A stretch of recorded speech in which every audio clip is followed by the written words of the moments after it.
నమస్తే, welcome to be alert. పుట్టింటి నుంచి అత్తారింటికి తెచ్చుకునే స్త్రీధనం మహిళలకు యమపాసంగా మారుతోంది.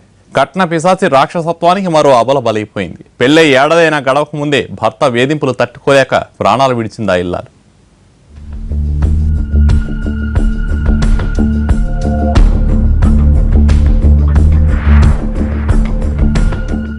ఈ అమ్మాయి పేరు సుకన్య.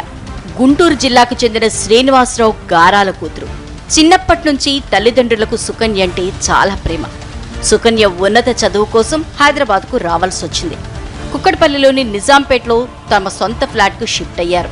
కూతురు చదువు ముగిసిన తర్వాత మంచి సంబంధం చూసి పెళ్లి చేశాడు శ్రీనివాసరావు. 14 నెలల కిందట మహేష్కి ఇచ్చి అంగరంగ వైభవంగా వివాహం జరిపించాడు. కట్నంగా 5 లక్షల రూపాయలు ఇచ్చుకున్నాడు. కూతురికి ఎలాంటి కష్టం రాకూడదని అందిని కడల్లా అప్పు చేసి పెళ్లిని ఉన్నంతలో గొప్పగా చేశాడు. తమ్ముడి కట్నం వచ్చింది, నువ్వేం తేకుండా వచ్చావని అమ్మ కొడుకు ఇద్దరు కలిపి హింసించి ఆ పిల్లని నరక యాతన పెట్టించి కొట్టి రోజు కొడతా ఉండేవాడు.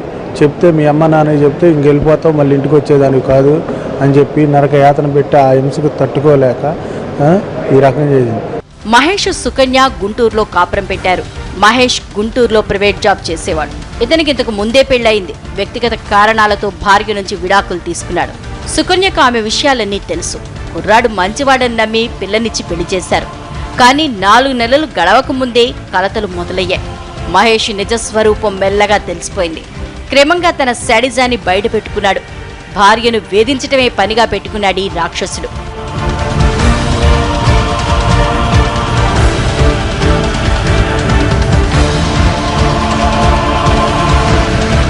మహేష్ ఓ సైకో. ఇతని వేధింపులు తట్టుకోలేకే మొదటి భార్య విడాకులు తీసుకున్నట్లు తెలుస్తోంది. ఇప్పుడు సుకన్య ఈ మురుగాడికి చిక్కింది. పులిబోనులో చిక్కిన లేడి పిల్లలా విలవెల్లాడిపోయింది. అదనపు కట్నం వేధింపులు శృతిమించిపోయాయి. కుటుంబ సభ్యులు కూడా మహేష్ నిర్వాకాలకు అడ్డు చెప్పలేదు. పైగా వాళ్లు కూడా చెప్పలేని విధంగా చిత్రహింసలు పెట్టారు. దీంతో మనస్తాపానికి గురైన సుకన్య పుట్టింటికి వచ్చేసింది. ఆగ్రహంతో ఊగిపోయిన మహేష్ తన దగ్గరికి వచ్చేయాలంటూ ఫోన్ చేశాడు. కుదరదని చెప్పేసరికి ఇంట్లో నగలు దొంగిలించింది అంటూ కొద్ది రోజుల తర్వాత లాయర్తో నోటీస్ పంపించాడు.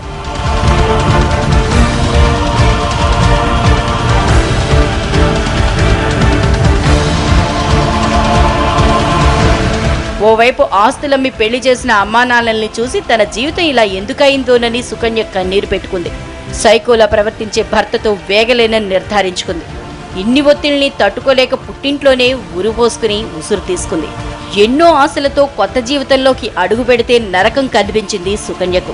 కంటికి రెప్పలా కాపాడుకున్న కూతురి మరణంతో ఆ తల్లిదండ్రులు కన్నీరు మున్నీరుగా విలపిస్తున్నారు.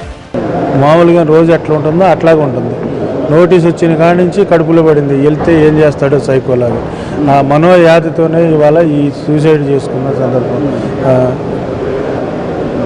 సుకన్య మృతి రాష్ట్ర వ్యాప్తంగా కలకలం రేపింది. ఆడపిల్ల కన్న తల్లిదండ్రులంతా నివ్వెరపోయారు. మహాలక్ష్మి లాంటి అమ్మాయిని కసాయివాడి చేతిలో ఎలా పెట్టారంటూ తల్లిదండ్రులను సూటిపోటి మాటలంటున్నారు చుట్టుపక్కల వాళ్లు. కాపురానికి వచ్చిన పెళ్లాన్ని చిత్రహింసల పాలు చేసిన కట్న పిశాచిని శాపనార్థాలు పెడుతున్నారు. సుకన్యను మహేష్ ఎలా వేధించాడు? చనిపోవడానికి మరేదైనా కారణాలున్నాయా? తల్లిదండ్రులు చెబుతున్నట్టు కట్నం వేధింపులే కారణమా? ఇవన్నీ తేల్చేందుకు కాకీలు గట్టిగానే ప్రయత్నిస్తున్నారు. ఇంతకీ సుకన్య మహేష్ల మధ్య ఏం జరిగింది?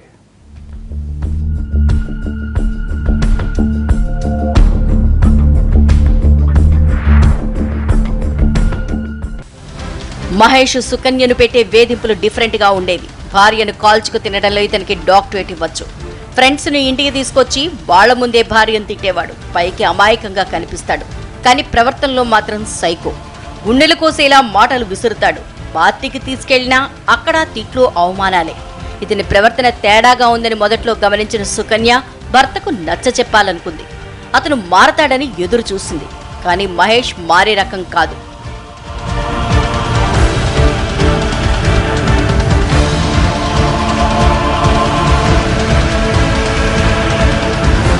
మహేష్ నిర్వాకాల్ని అడ్డుకోవాల్సిన అత్తమామలు కొడుక్కే వంతపాడేవారు. ఇటీవలే మహేష్ తమ్ముడికి పెళ్లయింది. అతనికి కట్నం ఎక్కువగా ఇచ్చారు. దీంతో సుకన్యకు వేధింపులు పెరిగాయి. గర్భవతైన భార్యను జాగ్రత్తగా చూసుకోవాల్సింది పోయి నానా ఇబ్బందులు పెట్టాడు. ఆమెను చితకబాదటంతో అబార్షన్ అయింది. తమ్ముడి కన్నా ఎక్కువ డబ్బు కట్నంగా కావాలని సుకన్యను వేధించేవాడి కట్న పిశాచి.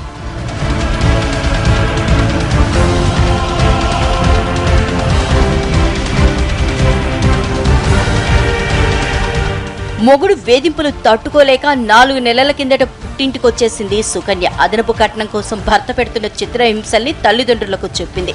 లక్షల రూపాయలు అల్లుడి చేతిలో పోసి ఇంకొన్ని లక్షలు కట్నంగా ఇచ్చి పెళ్లి చేస్తే కూతురి జీవితం ఇలాగైందని బాధపడ్డారా దంపతులు. ఇక ఆ రాక్షసుడి దగ్గరకు వెళ్లొద్దని ఇంట్లోనే ఉంచుకున్నారు. దీంతో మండిపోయిన మహేష్ 3 నెలల క్రితం లీగల్ నోటీస్ పంపించాడు.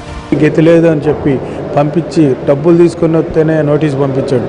డబ్బులు తీసుకొనే రా అని చెప్పి మళ్ళీ వాంగ్మూలం ఇచ్చాడు అనమాట. ఏమి లేదు వాళ్ళకి ఆధారం, తినడానికి తిండి కూడా లేదని చెప్పి ఆ నోటీసులో ఇచ్చాడు. కానీ మళ్ళీ కట్నం తెమ్మని మళ్ళీ వేరేగా చేస్తున్నాడు.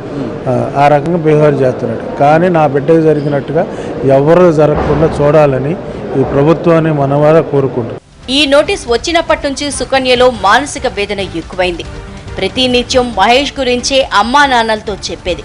అతని చిత్రహింసలు వింటే వాళ్ల నెత్తురు మరిగిపోయేది. మంగళవారం రాత్రి సమయంలో భోజనం చేసి బెడ్రూంలోకి వెళ్ళింది. అరగంట తర్వాత సుకన్యను పలకరించేందుకు వెళ్లినప్పుడు ఉరివేసుకున్న దృశ్యం తల్లికి కనిపించింది. దీంతో వెంటనే కిందకి దించి పోలీసులకు సమాచారం ఇచ్చారు వాళ్ళు.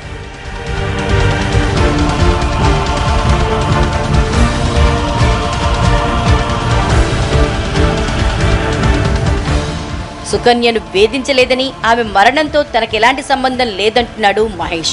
లీగల్ నోటీస్ ఇచ్చింది మాత్రం నిజమేనంటూనే కట్నం మాత్రం అడగలేదని చెప్తున్నాడు. పట్టుకున్న భార్య చనిపోయిందన్న దిగులు అతని మాటల్లో ఏ కోసానా కనిపించలేదు.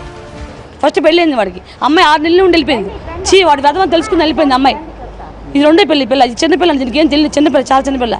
అసలు వచ్చి ఆ రోజు ఏడుస్తుంటే నేను పట్టుకుని ఊరు ఓదార్చి, అమ్మ చదువుకో, అమ్మ నువ్వు కాలేజీకి వెళ్ళు, మళ్ళీ భయపడబాక, ఏ రకంగా మేము ధైర్యంగా ఉంటామని చెప్పాను తనకి. అసలు చాలా చాడిస్ట్ అంటే, ఆడు సినిమాకి వెళ్తే 4 ఫ్రెండ్స్ ఉన్నారు ఆ పక్కన, కొట్టి రాత్రి కొట్టి జుట్టు పెట్టుకుని బయటకు కడుపుతున్న పిల్లని. అదేమంటే అందంట పిల్ల కడుపులో ఉన్న బిడ్డ మన బిడ్డ కదంటే నాకు అటువంటి సెంటిమెంట్లో ఉండవు. సుకన్య మంచి అమ్మాయి అని, ఇలాంటి అమ్మాయికి నరకం చూపించిన రాక్షసుని కఠినంగా శిక్షించాలంటున్నారు ఇరుగు పొరుగువారు. ఇంత దారుణం ఏంటండి, ఆ పిల్లని ఎంత హెరాస్మెంట్ చేస్తే ఆ పిల్ల ఆత్మహత్యకు పూనుకుంది. అప్పటి వరకు మాట్లాడుతూనే ఉంది, అప్పటి వరకు ఫ్రెండ్స్తో కూర్చుంది, మాట్లాడుతుంది. ఈవిడ వాళ్ళ ఫ్యామిలీ ఫ్రెండ్, తనతో కూడా ఆంటీ ఇది పరిస్థితి, మా ఇంట్లో మా అత్తగారి పరిస్థితి ఇది, మా ఆయన పరిస్థితి ఇది. అమ్మాయిని నుంచోనివ్వకుండా కూర్చోనివ్వకుండా ఎంత హెరాస్మెంట్ చేసి ఇక్కడ పంపించారు. నిన్న శవం వచ్చిందని తెలిసి, వాళ్ళు అంత ఉత్తములు అయితే శవం వచ్చిందని తెలిసి అత్తగారు కానీ వాళ్ళ ఫ్యామిలీ మెంబర్స్ కానీ ఎవరు ఇక్కడ కనబడలేదండి. నిజమేంటో అబద్ధమేంటో కూపీలాగే పనిలో ఉన్నారు ఖాకీలు. భర్త మహేష్తో పాటు అత్తమామలపై కేసులు నమోదు చేశారు.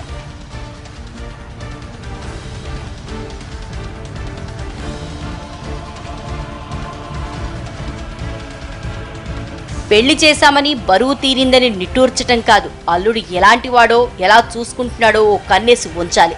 పెళ్లి చేసే ముందు అటు 7 తరాలు ఇటు 7 తరాలు చూడాలంటారు.